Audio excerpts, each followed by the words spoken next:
First of all, I am a firstborn daughter of a line of 5 firstborn daughters in my family. So I have a lot of strong matriarchal influence in my family. And I also had a really strong single dad for a while in my childhood. So he always taught me how grateful he was that he was able to have a job and be a dad, and that many women weren't having the same benefits of being able to be in the workforce because of things like childcare. And so gender equity has always been really important for me. I spent about 20 years, 15 to 20 years in the provincial government, working in many different roles. I was with financial services regulation, real estate regulation, but I spent 10 years in immigration, working with the provincial nominee program. And I saw how challenging it was for newcomers to come to Canada with a lot of dreams and expectations, and that it was there were many barriers, and some of those barriers were around gender discrimination and abuse. And during the pandemic, I especially saw how women were impacted, women on the front lines doing caring work. Being able to work at the YWCA has been a dream of putting my volunteer passion and my work to make a difference and take action against gender-based violence in areas like housing and childcare, and to advocate for the systems to change, because we need to see better policies supporting women and keeping survivors safe. YWCA Metro Vancouver is one of the largest multi-service charities in the province. We are located in many different hubs across the Lower Mainland. And because we've grown a lot, we have more than 80 programs and services. Many of those programs are focused on survivors of violence as well as prevention of violence. And so our programs range from housing, where we have second stage transitional housing as well as long-term housing. And we have some supportive housing as well here on the downtown east side. We offer childcare, employment supports, youth programs, as well as access to justice services and legal services. And our approach is one that tries to wrap around each participant. So if a woman who's experienced violence comes to us and identifies multiple challenges, we probably have a program that can support and help them somewhere across the Lower Mainland, or we will refer them because we work so closely with community as well. We know from our frontline employees who work daily with women and gender diverse people in community that the signs are not always obvious. In fact, it's often not a physical sign when there's been abuse. Gender-based violence can be psychological, it can be financial, it can be emotional. And so there are different signs that come up for women. It can be confusing, especially if you're in an intimate relationship where you've got strong feelings. We know women experience often competing emotions. Sometimes they'll feel like it was their fault, but then sometimes they'll feel like they weren't enough. And so sometimes when those emotions come through, it can be very confusing. We also know that often women focus on the practical things first. If they're in a violent situation, they have children, maybe they have a pet, they need to focus on safety. So housing is often the first reason we meet with women. And then once we get to know them, we have a very trauma-informed approach. And once we get to know women, sometimes they'll share more with us. Maybe it's a memory issue because they've experienced physical violence. Maybe it's the fear and the lack of confidence, but it's very complex and multifaceted. And part of being trauma-informed is believing survivors when they share and trust to share. Every experience is different and it all needs to be validated. And that's an important part of the services that we provide. We often see women who have had intergenerational experiences of violence as well. And so their learned experience from their childhoods will translate into adult relationships that they don't identify as violent until there'll be something that happens that triggers. It can be often it's words, often it's that isolation and that feeling when you've been cut off from family and friends of just being very alone and very unsure. And it's only through a lot of mental health supports and safety that often women can unpack not only the history of what was a violent relationship, but also to regain their confidence and their self-worth, and to believe that they are valuable to be in a relationship that can be safe and nurturing and not a violent relationship. I think what we hear about the experience of participants in Seeds of Independence is it's about a process of healing. And what Seeds of Independence can provide is a way to name what's happened to them, a way to give vocabulary around it, how to even start to talk about it and to unpack, oh, maybe those phrases, maybe that repeated isolation, maybe the fact that I wasn't allowed to have a bank account, that was all different forms of abuse. And sometimes, I think there are cultural sensitivities as well that we see, especially for newcomers who arrive in Canada, and they don't realize that the laws in Canada are different. And I think the Seeds of Independence can help to set a path for women to regain that confidence and to support, to have that confidential support, to have someone who believes in you and who can validate what you're feeling, can be really empowering to know that all of what you may have kept inside you for a long time isn't just in your mind. It's real, and you deserve to be heard, and that you deserve to be able to heal. And so it's the power of that community as well that Seeds of Independence can provide that really, I think, allows women to give us the feedback that they understand now what steps they can take, and they have some of the tools to be able to manage it better. There are always, especially for women who are on their own, and if they have children, there are always practical challenges. And so some of the pathways for survivors are to help them navigate housing and childcare. Sometimes it's access to justice as well, legal services. And then in that initial support, getting into the Survive to Thrive program is about having that sense of belonging and purpose and income. It's about being able to set up the bank account, to have the opportunity to build skills and have something in a career that belongs to them, when often much of their experience has been dependent on someone else. And so it is about that surviving as an individual. And then we see the slow confidence building that can happen as well from group settings, where you can rely on each other to be able to learn from different experiences, feel validated, and be able to move forward, but also recognize that everyone's path is different. It's not a linear path. So that connection to employment, being able to get some job skills, some resume building, interview preparation, especially if English is not your first language, I think that's a really important step. And it's hard out there to find a job. It's really difficult. And so it's that encouragement as well, that you've got someone who's cheering for you, who's invested in your success. I think sometimes this is where the physical scars are not the most challenging pieces. It's the long-term emotional impacts, the anxiety, the PTSD, the ongoing impacts of trauma that can prevent women from feeling safe, where you're constantly living in fear. You can be triggered at a moment's notice by sounds, by memories. And, we see that depression can be something that women have to manage for many years. So mental health supports are so critical.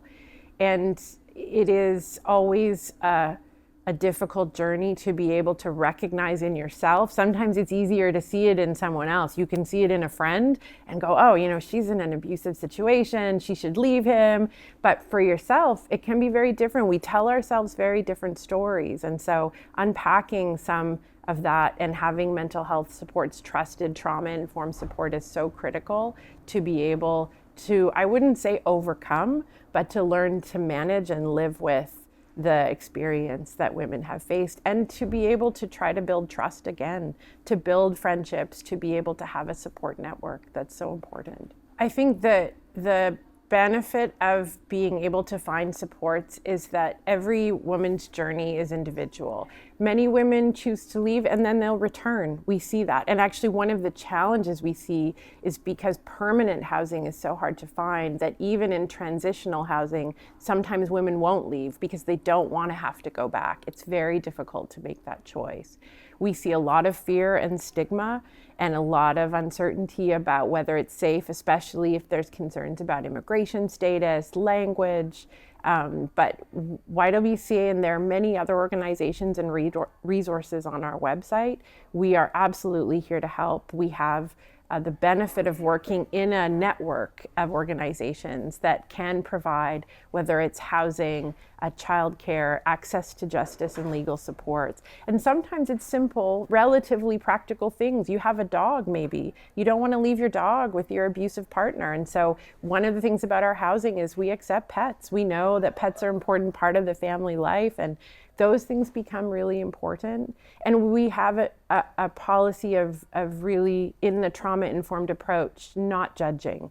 Everyone will make their own choices. Sometimes women choose to stay, and it's how do we support them wherever they're at. Often women will come with a very practical question. Sometimes it's they need to fill out their taxes. And then through that initial conversation, we will find, oh, they're looking for housing as well. Why are they looking for housing? And then through the practical conversations of basic needs and being able to feel safe, that's when programs like Seeds of Independence can help women to get the vocabulary to talk about, oh, that happened to me and I didn't recognize that that was abuse. Because if you've been in a situation of isolation and fear, our brains have coping mechanisms built in so that we can protect ourselves. And I think it's only when those basic needs can be met that sometimes people can be able to talk about it. The other example I'll give is we have a program called Access, which is an employment program for women who are leaving intimate partner violence. And in that program, it's about finding a job. So even if you're in an abusive relationship, your partner, if you say, I'm going to look for a job, usually that can be a safe activity. And in that conversation, which our Access program is in first language, it's one-on-one, through that conversation about job search, that's when we'll also learn more. And sometimes women don't share much, and we don't ask the questions. I think it is about being trauma-informed, giving women agency to choose what they want to disclose, and trying to meet them where they're at and supporting them in a way that sometimes women will come back years later and we'll meet them again. Sometimes we won't see them again, we'll meet them once. And all of that can be successes for us. We always like to say in our housing communities that there's always a pot of coffee on, because that's a way where people can connect. We always have amenity spaces in our housing communities. You share a coffee, you have a conversation, and that can be the beginning of feeling like you can share and that we can support. And it is magic when you have that kind of connection. I think the practical pieces are the most important basic needs being met. Housing is critical. We really try, whether it's YWCA Housing or other service providers, try to support women. And there are short-term transitional housing options. There are longer-term transitional housing. Our second stage, we call it transitional housing, can be up to 24 months. And that can be a really valuable time to also get access to things like financial literacy, employment supports, legal, and often there are custody questions. There are questions about keeping safe and protection orders. So all of those interventions can be really helpful. And often in those interventions, as we've talked about, we're not asking probing questions. We're not collecting data uncomfortably, really trying to just be trauma informed to let people share as much as they're comfortable with and let them come and go at their own pace. But we know that those supportive pieces are really critical. I think the other interventions for YWCA are around advocacy on policy changes, and we've seen some recent momentum to improve access to justice for women, legal aid clinics, extending protection orders, and helping to collect data. We know gender-based violence is very underreported. women don't feel safe to share, they're not going to necessarily call the police. Very few women call the police as their first course of action. And so we want to have more mechanisms for sharing, and we want to be able to see the systems change. So we are doing a lot of work in coalition around prevention and ways that you can support healthy relationships so that gender-based violence can end, so we don't tolerate it as a society. We see very few men. We would refer them more to other organizations, but we know in the data that I think 11% of men have experienced some form of intimate partner violence. So, I think it's higher for women. Certainly, we know 48% of women in BC after the age of 15 have experienced some form of gender-based violence, and that can be psychological, emotional, financial, as well as physical. And those numbers are much higher for Indigenous and Black and racialized women, and certainly for the 2S LGBTQIA+ community. So it is pervasive, it's everywhere. And the idea that it's just a few people is what we're really trying to dismantle so that government will take action to prevent it and to end it. YWCA has been part of a community of many anti-violence organizations across the province and really across Canada, trying to advance ending gender-based violence as a priority with government. We've been working on a number of campaigns. Last year, we did a campaign at bus shelters showing the number of reported sexual assaults in every community so that people could understand that it's happening in their own neighborhood. And we've been calling on the provincial government to declare gender-based violence an epidemic. We know the levels are high and they're growing. They've been growing since COVID, and they're underreported. So we were encouraged because the government has in its mandate letters to ministers said this is a national epidemic. And now we see there was a recent report by Dr. Kim Stanton on access to justice for survivors of violence. So we're encouraged that there are recommendations for government around improving the justice system for survivors, providing more supports to survivors.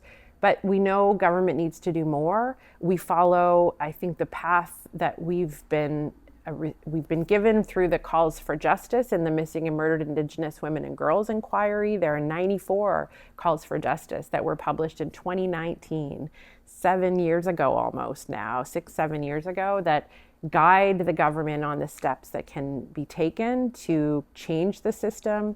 And that starts also with counting the data and counting the femicides, having a coroner's review panel so that when there are femicides, they're counted and government can have the data to change policy and create programs and more supports for survivors.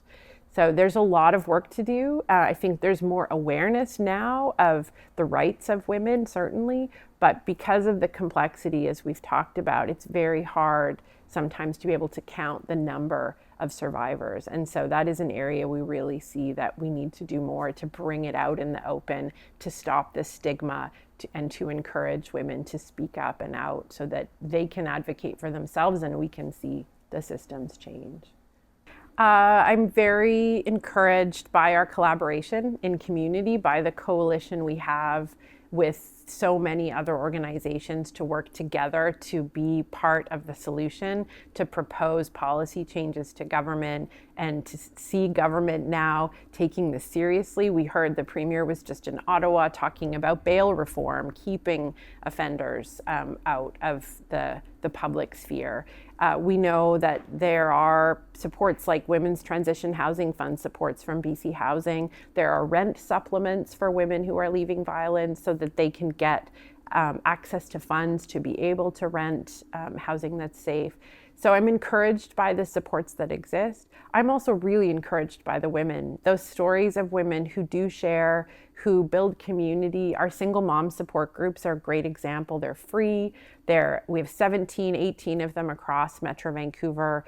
Single moms can join, and just through sharing with each other, sharing resources, but being able to feel more confident really encourages me. And I think that organizations like Latincouver are a wonderful example of places that can be that anchor and can help connect to resources. So, I think for people who feel isolated and alone, knowing that there's organizations like Latincouver and that there's an opportunity to speak in first language and connect is an important community asset that you bring. Talk to someone you trust. If you're unsure, voicing it can be scary, but I would say talking to someone you trust first. If you are in danger or your children are in danger, absolutely calling 911. Police officers do have training to respond to survivors of intimate partner violence. Keeping children safe is paramount. And getting access to resources. YWCAVan.org, our website, has a list of resources, including crisis lines that women can call and access to other supports in community. Don't sit in silence. There are mechanisms and people who are trained and here to support.